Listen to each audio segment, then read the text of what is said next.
ले लो बेटा, अम्मा के हाथ के दिए, रोशनी लाओ अपने घर में। कच्ची सड़क, बीच बीच में पेड़ और छोटे छोटे घर। अम्मा हर थोड़ी दूर पर रुक जाती। जहाँ कोई घर दिखता वहाँ जाकर आवाज लगाती, ले लो बेटा, अम्मा के हाथ के दिए, रोशनी लाओ अपने घर में। कुछ लोग भाव करते, कुछ मना कर देते, पर कुछ ऐसे भी थे जो बिना मोल भाव किए कह देते, अम्मा 4 दिए देना, अब दिवाली आने में केवल 1 सप्ताह ही है। आने वाले सोमवार 20 अक्टूबर को ही दिवाली है। अम्मा, आपके बनाए दियों में सच्ची चमक है। इसी तरह अम्मा बेचते हुए आगे बढ़ती जाती। बूढ़ी अम्मा एक छोटी सी झोपड़ी में रहती थी। सफेद बाल, झुर्रियों से भरा चेहरा, पर आंखों में एक अजीब सी चमक, जैसे जीवन ने जितनी भी कठिनाइयां दी हों, पर उन्होंने उम्मीद की लौ बुझने नहीं दी। अम्मा के पास कोई परिवार नहीं था। पति और बेटा बहुत पहले चल बसे थे।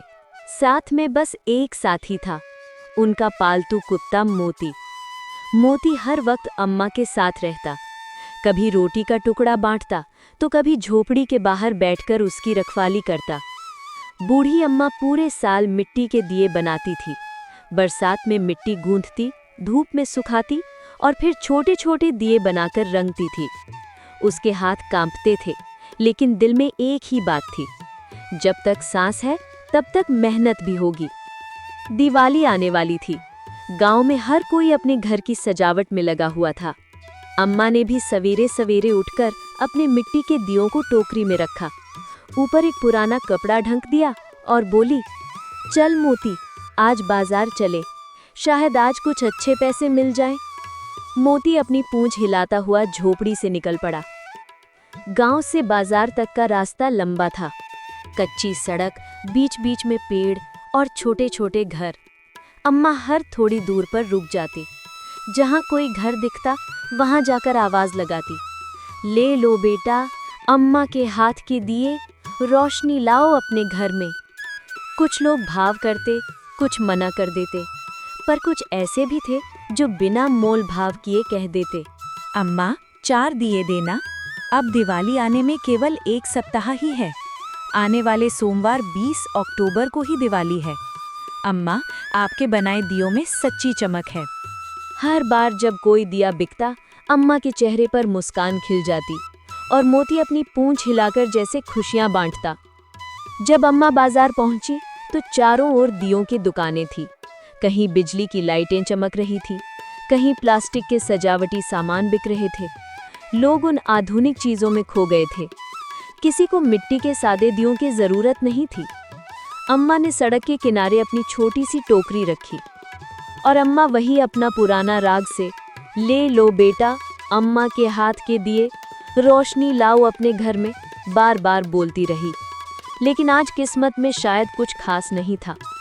मोती उसके पास बैठा रहा। सूरज ढलने लगा, लेकिन कोई ग्राहक नहीं आया। थोड़ी देर बाद ठंडी हवा चलने लगी। अम्मा बोली, चलो मोती, अब घर चलते हैं, आज का दिन सही नहीं है। मोती भौंकने लगा, जैसे इशारा कर रहा, थोड़ा देर और रुको, शायद आज भगवान भी हमारी परीक्षा ले रहे हैं। अचानक मोती उठा और एक छोटे लड़के के पास गया जो खिलौनों की दुकान से लौट रहा था। वो उसके आगे जाकर भौंकने लगा, जैसे उसे कुछ दिखाना हो। लड़का डर गया, पर मोती उसे खींचते हुए बूढ़ी अम्मा की ओर ले आया। लड़के ने देखा मिट्टी के सुंदर दिए। वो बोला, दादी, ये तो बहुत प्यारे हैं, मैं अपनी माँ के लिए ले जाता हूँ। मैं तो ऐसा ही दिया खोज रहा था, घर का बनाया हुआ कहीं मिल नहीं रहा था। थोड़ी देर में उस लड़के की माँ आई और बोली, अम्मा, घर के दिए जलाना चाहिए, तब अच्छा से पूजा संपन्न होती है और घर भी शुद्ध होता है। अम्मा, सुना है आपके दिए बहुत अच्छे होते हैं। फिर और लोग जुटने लगे और बोलने लगे, देखो अम्मा के पास कितने अच्छे स्वदेशी दिए हैं। देखते ही देखते अम्मा के सारे दिए बिक गए। सूरज ढल चुका था, पर अम्मा के दिल में उम्मीद का सूरज उग चुका था। घर लौटते वक्त अम्मा ने आसमान की ओर देखा और बोली, दिया मिट्टी का सही, पर उजाला सच्चा करता है। मोती खुशी से उछल पड़ा और दोनों झोंपड़ी की ओर लौट गए। रात की ठंडी हवा झोंपड़ी में घुस आई थी, पर बूढ़ी अम्मा का दिल गर्म था। कल के दिन की खुशी अब भी उनकी आंखों में चमक रही थी। उनके बनाए दिए लोगों के घरों में जल रहे थे, कहीं लक्ष्मी पूजन के समय, कहीं बच्चों के हाथों में। अगली सुबह जब मुर्गे ने बांग दी, अम्मा उठ गईं। उन्होंने मिट्टी की थाली में कुछ बचे हुए दिए संभाले, मोती के सिर पर हाथ फेरा और बोली, चल मोती, आज फिर चलते हैं। शायद आज भगवान हमें और खुशियां दे। मोती जैसे सब समझता था। वो पूंछ हिलाते हुए झोंपड़ी के बाहर दौड़ा और अम्मा की टोकरी के पास बैठ गया। सूरज की पहली किरण उनके चेहरे पर पड़ी, वो चेहरा जो थकान से नहीं, उम्मीद से चमक रहा था। अम्मा जैसे ही बाजार पहुंची, वो उसी जगह बैठ गईं जहां कल बैठी थीं। मोती ने टोकरी के चारों ओर बैठकर जैसे पहरा जमा लिया, लेकिन आज दुकानदारों के चेहरों पर कुछ और ही भाव थे। कल अम्मा के दिए बिक गए थे, लोगों ने तारीफ की थी। अब ईर्ष्या और गुस्सा उनके शब्दों में था।